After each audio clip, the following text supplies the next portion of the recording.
होणार आहे ना, ते घाणच आहे. तर त्याला जर काढून आपण वाऱ्याला टाकलं किंवा काढून डब्बा साफ केला तर तो डब्बा स्वच्छ होणार आहे.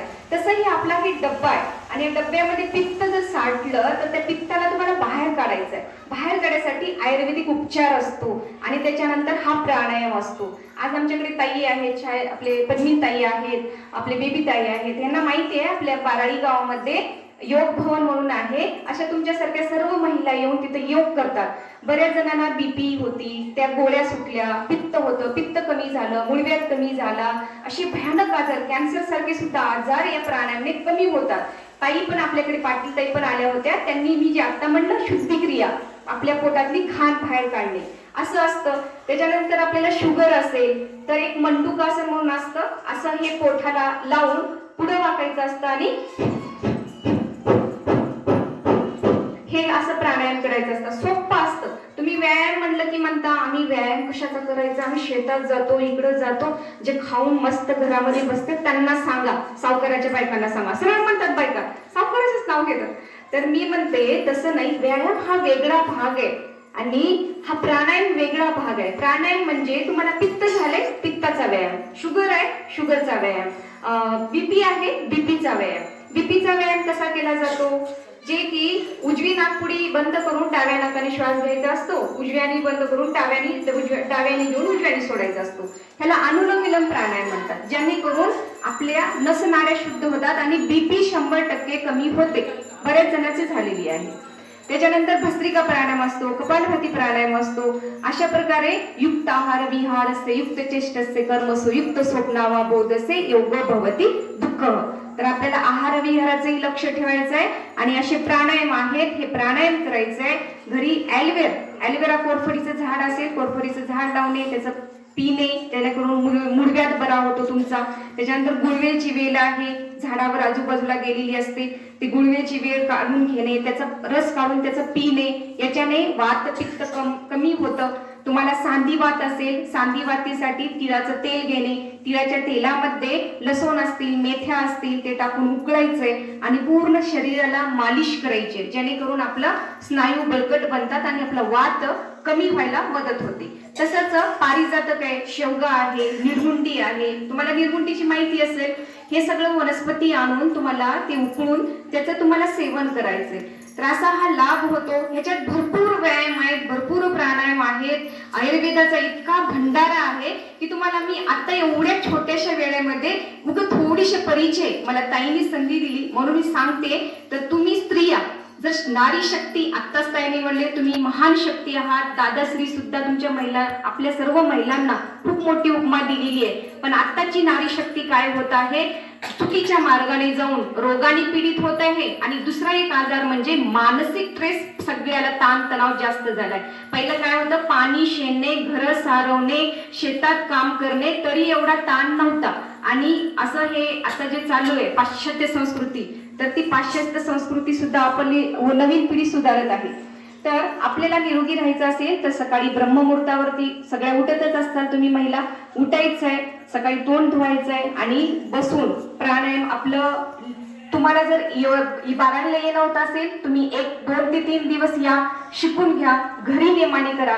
नसेल तर आपल्याकडे युट्यूबला योग भवन बाराळी म्हणून नाव टाकला की तिथलं बाराळीमध्ये जे चालू आहे ते तुम्हाला इथे सगळ्या महिलांना दिसतं आणि फ्री आहे. त्याला कुठलाच 1 रुपया द्यावा लागत नाही. तुमची मान दुखत असेल, पाठ दुखत असेल, कंबर दुखत असेल, त्याच्यासाठी कसा व्यायाम केला जातो, त्याच्यानंतर तुम्हाला हे सगळे आजार आहेत ते आजार कसे बरे केले जातात, त्याच्यावर इलाज काय असतो, चिकित्सा काय असते हे बी तुम्हाला सांगितलं जातं. आयुर्वेदिक औषधे कशी घेतली जातात तेही तुम्हाला सांगितलं जातं. तर तुम्ही याचा लाभ नक्की घेऊ शकता. मग तुम्ही माणसाला आमच्याकडे वेळ नाही, त्याच्यासाठी सुद्धा वेळ नाही. बातों ही बातों में बीती रे उमरिया, बातों ही बातों में किया कभी ना भजन ओ मेरे मन.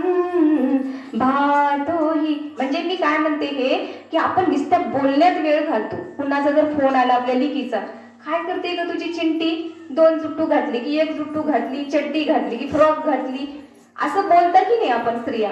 पण आपल्याला भगवंतासाठी वेळ नाही, योगासाठी वेळ नाही, स्वतःसाठी वेळ नाही. असं बोलण्यामध्ये वेळ न घालता, टीव्ही पाहण्यामध्ये न वेळ घालता आता मी एक छोटीशी गोष्ट सांगते. आता योग आयुर्वेद खूप मोठा भंडार आहे.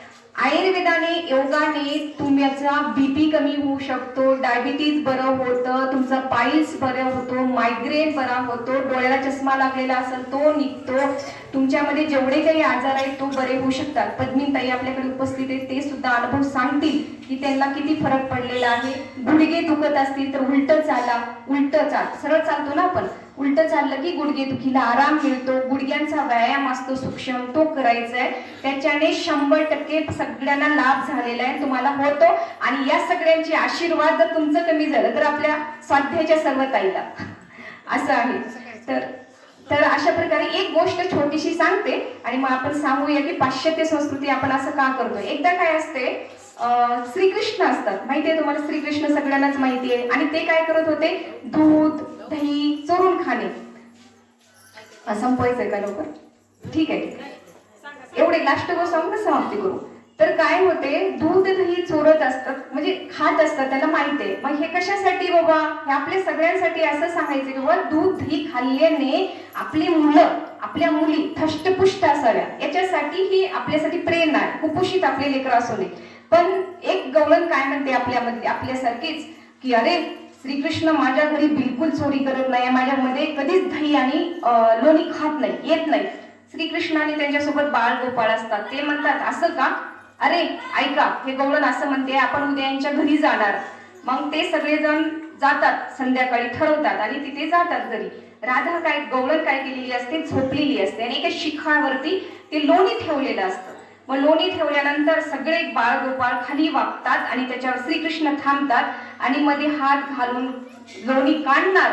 इतके दिसते ती घंटी त्यांच्या पायाला बांधलेली असते. आता ते लोणी काढली की ती घंटी टणटण वाजणार आणि ती गवळण उठून बसणार. गवळण उठल्यानंतर पदावदा मारणार, हे माहितच आहे. मग तेव्हा काय होतं, श्रीकृष्ण त्या घंटीला म्हणतात, ए घंटे, आम्ही लोणी खाजेपर्यंत बिलकुल वाजायचं नाही, नाहीतर मी तुला एका मंदिरात ठेवणार नाही. तर मग ती घंटी म्हणते ठीक आहे. मग ते म्हणजे अरे घंटीने आपल्याला मान्य केलेली आहे, चला तुम्ही सगळे खावा, मी नंतर खातो म्हणतात श्रीकृष्ण. वरी जातात, बाळ गोपाळ ते खायला सुरू करतात. मग श्रीकृष्ण म्हणतात अरे मला थोडंसं ठेवलात की नाही. तेव्हा मग अरे दुसरे गोपाळ म्हणतात नाही नाही श्रीकृष्ण तुम्हाला पण ठेवलेलं आहे, तुम्ही पण खा. मग थोडंसं लोणी असतंय, मध्ये हात घालून असं तोंडाला लावणार, घंटी टन टन टन टन वाजायला सुरू होते. आता श्रीकृष्ण बघतात घंटीकडे, एकदा त्यांच्याकडे, इतक्या वेळ हे बाळ गोपाळ खाल्ले तर घंटी वाजली नाही आणि मी तोंडाला लावतोय तर लगेच घंटी वाजते. तेव्हा ती घंटी म्हणते की तुम्ही साक्षात प्रभू तुम्ही नाही खाते वेळेस मी नाही वाजले तर माझ्या कुळाला बट्टा लागेल ना, मला वाजलंच पाहिजे.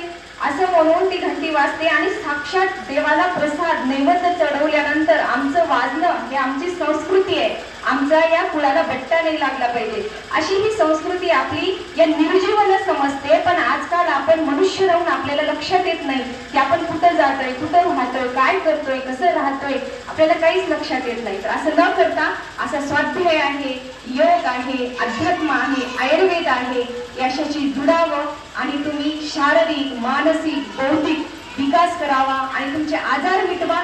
आजार मिटवून निरोगी व्हा. निरोगी होऊन मग तुमचं जेव्हा शरीर निरोगी होईल त्या अध्यात्माशी जोडा, तुमचं मन शुद्ध करा आणि तुमचं हे जीवनरूपी रथ चांगल्या प्रकारे हे करा. तर असं बोलून एवढं बोलून मी संपवते.